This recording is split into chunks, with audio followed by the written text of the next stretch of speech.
Les Deux Magiciens, a Missouri Pawpaw French folk tale originally told by Frank Boy Bourassa, translated and narrated in English by Adam Polakaitis and his 10-year-old assistant. It's good to tell you that once there was an old man and an old woman. They had a big bunch of kids, and they had another one to baptize. They couldn't find anyone to be his godfather. There was an old magician who passed by. They asked him to be the godfather for the little boy. "Yes," he said, "but you have to give him to me at the age of reason, at age 7, until he's 16. I'll put him in my school," he said, "and I'll teach him a trade there." So, when the little boy turned 7, his father brought him to his godfather. His godfather put him in the school. The little boy had almost finished school, and in secret from his godfather, he had learned almost as much magic as his godfather.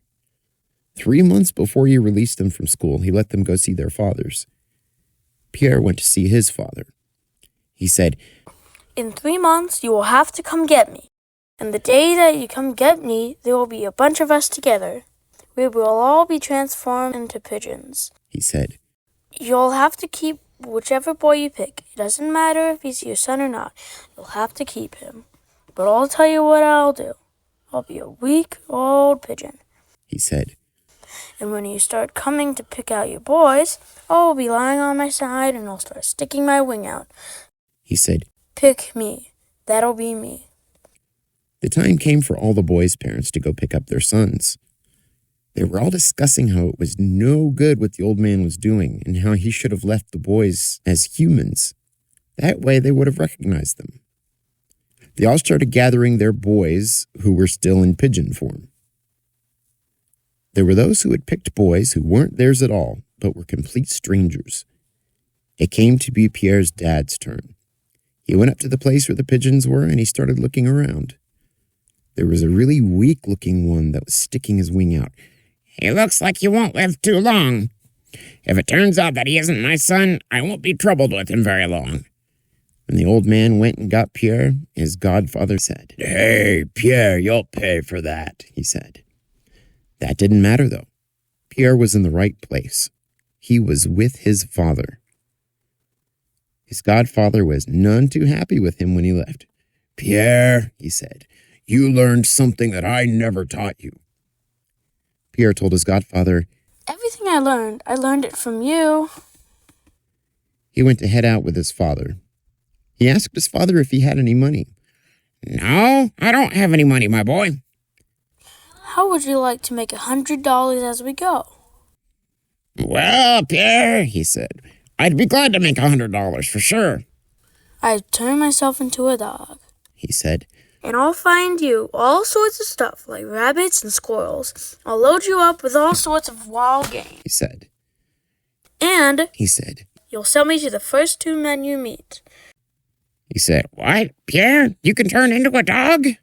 "Ah, yes, father," he said. "I can turn into a dog. That's why my godfather was so angry at me.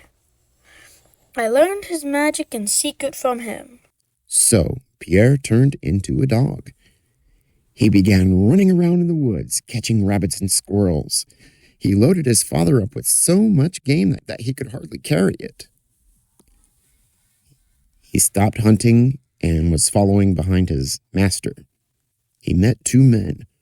"Good heavens," one of them said. "Where did you get all this wild game from?" "Ah," he said, "I got it with my dog. My dog is the one who caught it all for me." "Oh, man," he said, "I don't think your dog could catch that much wild game." "Ah, well, if you don't believe me, let's sit down for just a second, and I'll send my dog to get some wild game again." He told his dog, "Go catch me a squirrel or a rabbit again." Pierre left. He hadn't been gone from his father very long before they heard him yapping. Just a second later, he came back with a little rabbit. The 2 men asked the old man, "So you don't have to go catch them yourself?" "Ah, no," he said. "He catches them for me and brings them to me." "Would you like to sell your dog?" they asked. "Selling my dog would be really hard on me. I'm too poor to go buy meat." "Well," one of the men said, "I'll tell you what I'll do for you, old man. If you'll sell me your dog, I'll give you $100. Well, I don't want to get rid of my dog, but I'll take $100. Don't you have anything to tie on him to take him away? He said, there's no need to tie anything on him. I'll tell him to follow his master, and he'll go with you. He sold his dog, and the men paid him as $100. He said, now this here is your master. Go with those men there. Pierre came and licked his father's hands as if he wanted to tell him goodbye. He left with the two men. À suivre. To be continued. Merci d'attendre.